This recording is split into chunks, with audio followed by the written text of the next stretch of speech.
नमस्कार, आप देख रहे हैं पंजाब केसरी। मैं हूं आपके साथ प्राची। हिमाचल प्रदेश 14वीं विधानसभा का शीतकालीन सत्र शुरू हो गया है।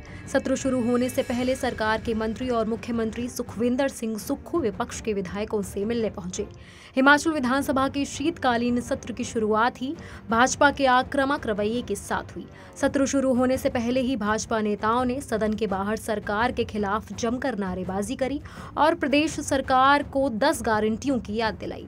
इस दौरान भाजपा विधायकों ने गारंटियों का जिक्र करते हुए पोस्टर गले में टांगकर सरकार के खिलाफ अपना विरोध दर्ज किया। नेता प्रतिपक्ष जयराम ठाकुर ने कहा, ये प्रदर्शन प्रदेश की कांग्रेस सरकार को याद दिलाने के लिए है कि उन्होंने जनता से वादे किए थे और सत्ता में आए, लेकिन 1 साल का समय हो गया, अभी तक प्रदेश सरकार ने अपनी गारंटी पूरी नहीं की है। उन्होंने प्रदेश कांग्रेस पर तंज कसा और कहा कि देश भर ने देख लिया कि गारंटी का क्या हश्र होता है। आइए आपको सुनाते हैं जयराम ठाकुर ने आगे क्या कुछ कहा। हिमाचल प्रदेश में कांग्रेस ने सत्ता में आने से पहले 10 गारंटियां जारी की और चीख करके कांग्रेस के प्रदेश के और केंद्र के नेता इनके बोल रहे थे कि कैबिनेट की पहली बैठक में जो हमने गारंटियां दी थी उनको पूरा कर दिया। और 1 साल बीतने के बाद एक भी गारंटी जब पूरी नहीं हुई तो हम आज पूछ रहे हैं कि क्या हुआ उन गारंटियों का जो कहा था आपने कि कैबिनेट की पहली बैठक में गारंटियों को पूरा करें। और उस दृष्टि से आज विधानसभा का ये शीतकालीन सत्र का पहला दिन है और हम यहीं से शुरुआत कर रहे हैं। जो वादा किया था, जो गारंटी दी थी, उन गारंटियों का क्या हुआ उस गारंटी का जो 1500 महिलाओं को देने की बात कही थी आपने जनवरी महीने से, एक भी महिला को अभी तक नहीं मिला। क्या हुआ उस गारंटी का जो आपने 300 यूनिट बिजली फ्री देने की बात कही थी? क्या हुआ उस गारंटी का जो आपने 2 रुपए किलो के हिसाब से गोबर खरीदने की बात कही थी? क्या हुआ उस गारंटी का जो आपने कहा था कि 5 साल में 5 लाख बेरोजगारों को नौकरी देंगे, सरकारी नौकरी देंगे? और कैबिनेट की पहली बैठक में 1 लाख नौकरियां निकाल दी जाएंगी और बेरोजगारों को नौकरी देंगे। 1 साल में 1 नौकरी मिली नहीं, 10,000 से ज्यादा हिमाचल प्रदेश में जो आउटसोर्स में लगे वो कर्मचारियों को नौकरी से निकाल दिया। 7 महीने से उनकी तनख्वाह नहीं दी गई।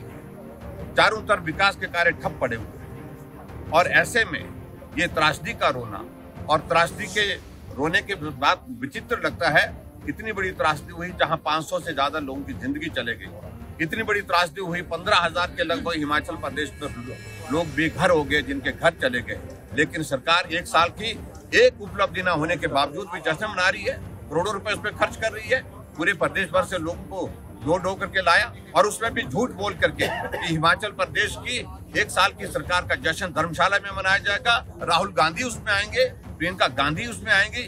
न राहुल आए न प्रियंका आई। प्रियंका शिमला में धूप सेकती रही, लेकिन उसके बावजूद भी वो उस कार्यक्रम का हिस्सा नहीं बनी, क्योंकि उन्हें मालूम था कि झूठ बोल करके जो हमने सत्ता हासिल कर ली है अब मुंह दिखाने के लायक नहीं।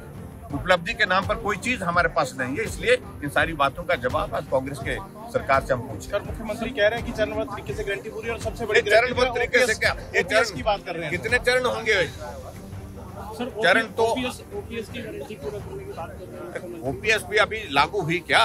बात तो ये है, हमने प्रोसेस शुरू किया, लेकिन उसके बावजूद उसकी सारी चीजों को लेकर के अभी आने वाले समय में उसका मालूम पड़ेगा कितनी लागू हुई। लेकिन सबसे बड़ी बात तो मैं यही कहूंगा कि जो गारंटी है जिसके बलबूते से सत्ता में आते उसमें से एक भी गारंटी पूरी नहीं। ये अनोखे तरीके से आज सेशन हुआ है, क्या विपक्ष कहना चाहता है और सरकार के देखिए, हिमाचल प्रदेश में कांग्रेस पार्टी 1 साल का कार्यक्रम और जिन गारंटी के बलबूते कांग्रेस पार्टी